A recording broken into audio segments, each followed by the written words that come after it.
fantastic. Okay, could you just introduce yourself and just let me know that you consent to being filmed? Like age and all that stuff too?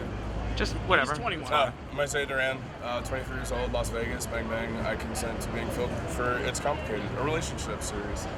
Okay, so what I'd like to know is what is the number one thing you don't understand about women? The number one thing I don't understand about women, I would say double standards for sure. Okay. Can you give me an example of some of the double standards that you face in relationships? I fucked it up just now, but that was the one. God damn it. Yeah, let's stop looking at it. Hold up, time out. I need to think of one. I need to think of one. Time out. Give me one. Cut. What's a good one? I don't know. Oh, the friends. Friends. Yeah, guy friends. Guy friends is a huge one for me. Okay. Because obviously, dude, we work in nightlife. There's girls everywhere.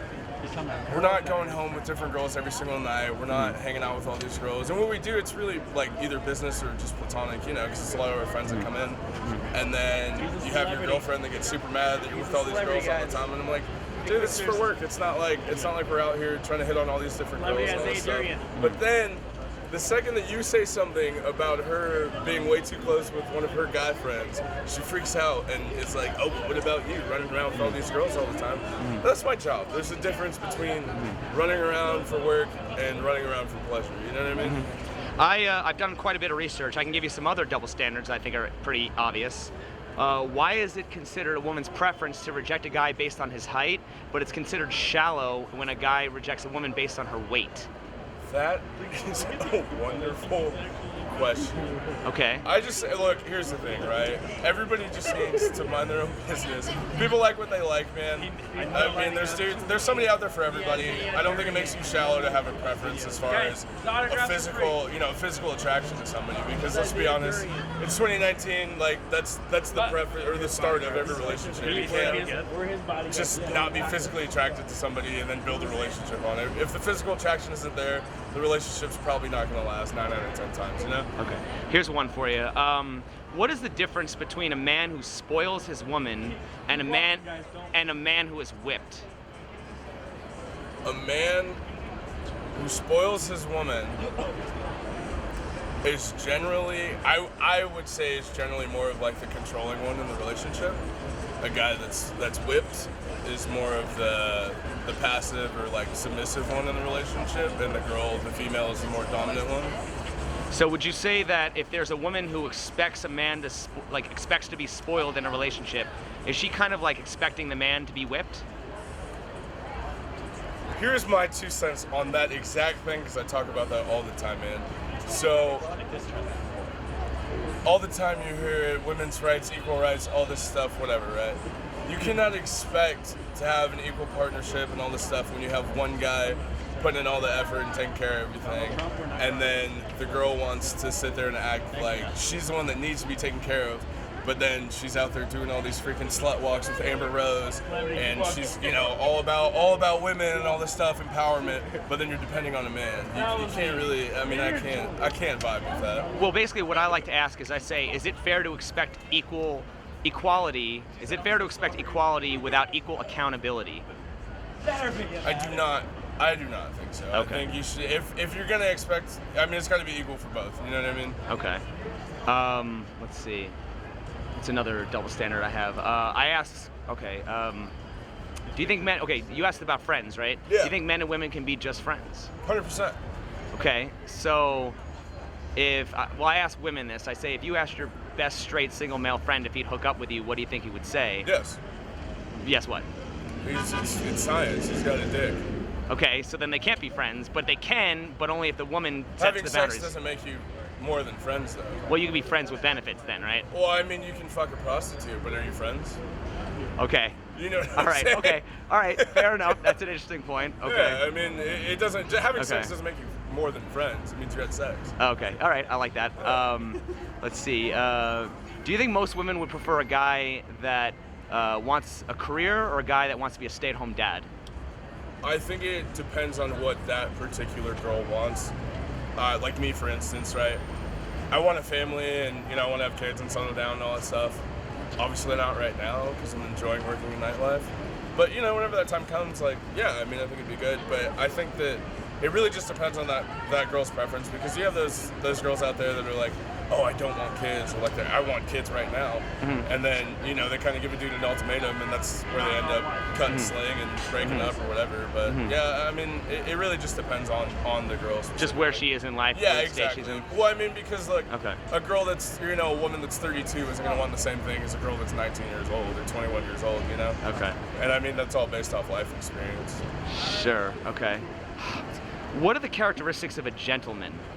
The characteristics of a gentleman, as far as like chivalry or just like personal behavior? Just however you interpret that. Traits, I guess. However you interpret that question. For me personally, I would definitely say like opening doors. I think picking up the tab on the majority of whether it's meals or dates or whatever you call it. I mean, and really, it's just like. I mean, the way I look at it is like I try to treat women the way that I would want someone to treat my sister as far as a dating relationship goes. Okay. Now, what would you call the female equivalent of a gentleman? A female equivalent of a gentleman. I would say, like, in all honesty, the way that I would look at it is probably like an independent woman, kind of like handles her own stuff, Okay. Because I think the more independent a woman is on her own before she starts dating a guy, she can be more of an equal partner when they start dating. So let me ask you this: if for the women who say like, I'm a strong, independent woman, right? If women are so strong and independent, why does the pressure of marriage and commitment typically come from women? Because it's all a facade. Interesting. It's not real. I mean, look, you can sit there and act like you're the most confident, independent person in the world, but if your parents are still picking up your tab for college, your apartment, your car payment, your insurance, are you really an independent, strong woman? Right. Probably not. Okay. So why is it okay for some women to expect a man to still do traditional manly things like fix stuff and pay bills, protect, provide, but the minute he expects her to cook and clean traditional woman things, that's seen as sexist? I think that's one of those things that also just depends on the particular parties involved. I mean, obviously the way that you grew up or what you saw in your household growing up is going to determine whether you see that as something that's normal or taboo, you know what I mean? So if say you were raised by two lesbian moms and then you marry a dude who expects you to freaking cook and clean and do all this stuff all the time, they probably were trying to make you, a strong, independent woman because you didn't have that necessarily like father figure in your life. So I think it really just depends on the circumstances you grew up in. So, a lot of people will say this is how I was raised, right? Yeah. But I mean, there are some people who are raised to be racist and homophobic. So if somebody has bad behavior or just behavior that's not just quality behavior for the modern times, is blaming your upbringing really a valid excuse? I mean, to a certain extent. I mean, everyone in the world is just a product of their environment. You know what I mean? Right. I mean, you look at like gang culture, for instance, right? There's all kinds of people who grow up in that, and guess what they end up doing? Right. Gangbanging. Okay. People who grow up in the Klan, they end up in the Klan. You know what I'm saying? It really just depends. I mean, I think to a certain extent, but the biggest thing depends on how much you've been exposed to the rest of the world. You know what I'm saying? But do you think there's like a certain point where like people should just know better and change their behavior if it's bad behavior? And just be held accountable for their actions, or can they just say, "Well, this is how I was raised"? I mean, listen, being like, okay, for instance, right? Like you said, being racist or being homophobic, right? Yeah. It's not against the law. You know what I mean? Right. So you're not breaking a law by doing it. Is it like morally wrong? I mean, yeah, it's kind of messed up to judge somebody just because of the way that they are, or the person that they care about or marry or whatever. But I mean, who's to say what bad really is? You know what I mean? It's not defined as this, and this are bad. They're just overall looked down on by society. But then again, there's all kinds of things that those people say are good that everyone else thinks is bad. You know what I mean? And it flips back and forth.